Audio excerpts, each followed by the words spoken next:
नमस्कार दोस्तों, मेरा नाम है अंकुश चौरसिया। आपका इस वीडियो में स्वागत है। आपको बता दें कि एक बहुत ही अजीब दास्तां हुई है, यानी कि एक अजीब घटना घटी है। क्योंकि जानते ही हैं आप कि प्रकृति जो है, प्रकृति के आगे, प्रकृति के नियम के आगे किसी की भी नहीं चलती। वो कोई भी मॉडर्न ज़माना का टेक्नोलॉजी क्यों ना हो, लेकिन प्रकृति जब चाहती है तो अपना वाली करके दिखाती है। आज वही देखने को मिला है, जैसा कि हम देख पा रहे होंगे। तो देखिए, आज अभी सुबह सुबह हमारे मौसम विभाग ने, यानी कि आईएमडी, इंडियन मेट्रोलॉजिकल डिपार्टमेंट ने, उन्होंने बताया कि 7:30 बजे करीब उन्होंने बताया है कि ये जो सिस्टम है वो तट के करीब से गुजरेगा, यानी कि तमिलनाडु के कोस्ट होता है। वो हम बता रहे हैं आपको कैसे। उनका कहना ये है कि ये जो सिस्टम है वो यहाँ से तट के पास से इस तरह से गुजरेगा और यहाँ पर जाकर के ये लैंडफॉल करेगा मछलीपट्टनम, यानी कि इस जगह इनके बीच में यहाँ पर ये लैंडफॉल करेगा। लेकिन आपको दिखाई पड़ रहा होगा इस SEMWF में कि ये इसकी जो आँख है, जो इसकी आई है, वो देखिए लैंडफॉल कर चुका है। आप देख पा रहे होंगे, यानी कि इन्होंने बताया था कि दोपहर तक आज ये लैंडफॉल करेगा। लेकिन देखिए ये इसने कहा क्या है, वेनकापेटा में और पोटलुरु के टेटू के आसपास के क्षेत्रों से ये प्रवेश करता हुआ आगे की तरफ मूव किया है। यानी कि ये जो है ये लैंडफॉल कर चुका है। कहाँ से लैंडफॉल किया इसने? यहाँ पर देखिए कावली के आसपास से, पेड़ा नेप्टून के आसपास से, और सबसे मेन इसका कहाँ पर था, इसका पाली और अल्लूर के आसपास से इसका जो है लैंडफॉल देखने को मिला है। यानी कि ज़मीनी भागों पर आ चुका है और इसका जो है प्रभाव चालू हो गया होगा। यहाँ पर कई इलाकों में काफ़ी तेज़ हवाएं चल रही हैं और तट से टकरा चुका है। लेकिन मौसम विभाग की माने तो अभी तट से नहीं टकराया है और ये मछलीपट्टनम के आसपास टकराएगा। लेकिन ऐसा यहाँ पर बिल्कुल नहीं है। देखिए तट पे, यानी कि SEMWF का जो मॉडल्स है वो पूरा संकेत कर रहा है कि ये सिस्टम तट को पार कर गया है। यानी कि 8 बजे करीब तट को और काफ़ी चला जाएगा और शाम तक देखेंगे तो देखेंगे ये उत्तरवर्ती होता हुआ ये जो है कुछ यानी कि आंध्र प्रदेश के ऊपर उत्तरी इलाकों तक बढ़ेगा। उसके बाद ये धीरे धीरे काफ़ी तेज़ी से कमज़ोर होता हुआ दिखाई पड़ेगा। क्षेत्र के आसपास देखेंगे तो ये हैदराबाद के आसपास बढ़ेगा, यानी कि तेलंगाना के आसपास देखिए बढ़ेगा बहुत तेज़ी से उत्तर की ओर बढ़ेगा। और 6 के शाम को देखेंगे तो ये जो है, यानी कि मध्य भागों में, यानी कि इसका रिकर्व जो करने का संभावना था वो खत्म होता हुआ दिखाई पड़ रहा है इस SEMWF मॉडल में। और 7 को देखेंगे तो ये रायपुर छत्तीसगढ़ होता हुआ थोड़ा सा उत्तर की तरफ बहुत तेज़ी से बढ़ रहा है। और 7 के देखेंगे शाम को तो देखिए उसके बाद ये रिकर्व करता हुआ उड़ीसा की तरफ अपना रुख करता हुआ दिखाई पड़ रहा है, ये देख पा होंगे। और 8 को देखेंगे तो ये देखिए यहाँ पर इसका सिस्टम जो वो लगभग खत्म हो चुका है। यानी कि इसका ट्रैक मान लीजिए SEMWF का, तो अभी भी इसका इतना हो जाने के बाद भी इसका ट्रैक क्या है, ये सिस्टम यहाँ लैंडफॉल कर रहा है, यहाँ से इस तरह से, यहाँ से इस तरह से जाएगा। यानी कि ऐसे यहाँ पर नज़र आ रहा है उड़ीसा को होता हुआ। साथ में देखिए एक अरब सागर में फिर से एक काफ़ी स्ट्रॉन्ग सिस्टम, उसी समय जैसे ही सिस्टम खत्म होता है एक स्ट्रॉन्ग सिस्टम अरब सागर में देखने को मिल सकता है। 9 के आसपास देखेंगे सिस्टम मजबूत होता हुआ केरल के तटों के आसपास से ऊपर की तरफ खिसकेगा, यानी कि धीरे धीरे अपर लेवल पे आएगा। और ये सिस्टम मजबूत भी हो सकता है कि फिर ये अगला तूफान भी रेमाल बन जाए, क्योंकि अगला तूफान जो होगा वो उसका नाम रेमाल रखा जाएगा। तो हो सकता है कि ये अगला चक्रवाती तूफान रेमाल बन जाए, इसकी संभावना काफ़ी ज़्यादा है। 9 तारीख के आसपास देखेंगे तो ये अरब सागर में आगे की तरफ मूव कर जाएगा। 10 को देखेंगे तो देखिए धीरे धीरे, हालांकि अभी इंटेंसिटी गेन नहीं कर रहा है, इंटेंसिटी अपनी नहीं बढ़ा रहा है, लेकिन ठीक ठाक अपना अस्तित्व को ये बनाए रखा हुआ है। और 11 के आसपास देखिए ये जो है धीरे धीरे केवल उत्तर की और उत्तर पश्चिम दिशा में आगे की तरफ बढ़ रहा है, लेकिन इंटेंसिटी नहीं बढ़ रहा है इसका।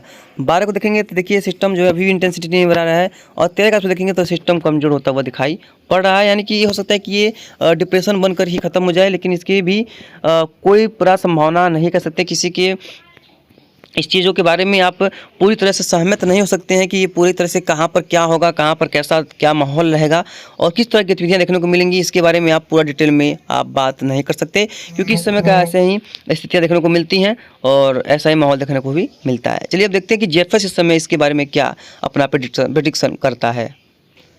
अगर JFS की बात देखिए, ये भी दिखा रहा है कि ये जो है तट के काफ़ी करीब पहुंच चुका है, क्योंकि देखिए इस समय भी 7 बजे करीब देखिए ये तट के काफ़ी अंदर पहुंच चुका है, इस तट को पार कर चुका है। यानी कि मौसम विभाग थोड़ा सा अभी पीछे चल रहे हैं, तो उनको ये चीज़ें अपडेट करनी चाहिए। जब ये तट को अगर पार कर चुका है तो उन्होंने ऐसा क्यों बताया।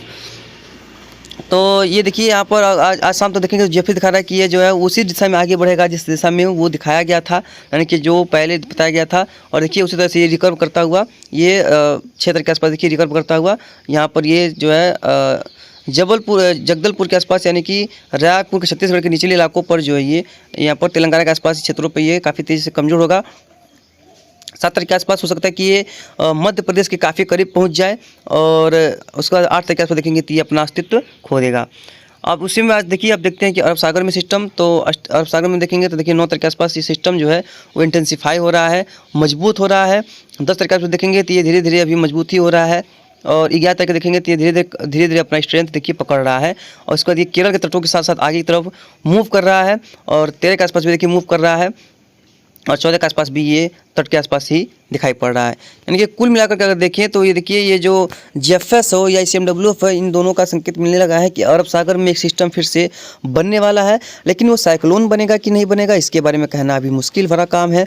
और कहाँ पर जाएगा इसके बारे में भी कहना अभी मुश्किल भरा काम है, क्योंकि अभी जब साइक्लोन बनेगा तभी तो उसके बारे में हम कुछ बात कर सकते हैं, जब साइक्लोन बना ही नहीं है और अभी सिस्टम बना ही नहीं है। अभी तो एक सिस्टम तट को पार कर चुका है और अच्छी वर्षा कई इलाकों में देने की इसकी संभावना भी है। कुछ इलाकों में काफ़ी ये मूसलाधार वर्षा दे सकता है, भीषण तबाही मचा सकता है। तो कई इलाकों में लोगों को सतर्क रहने की काफ़ी आवश्यकता होगी। स्थितियाँ काफ़ी गंभीर बनी हुई हैं। बाकी जो भी होगा हम आपको आगे अपडेट करते रहेंगे। थोड़ा सा क्लाउड बैंडिंग देख लेते हैं कि क्लाउड कहाँ पर किस तरह से बने पड़े हैं।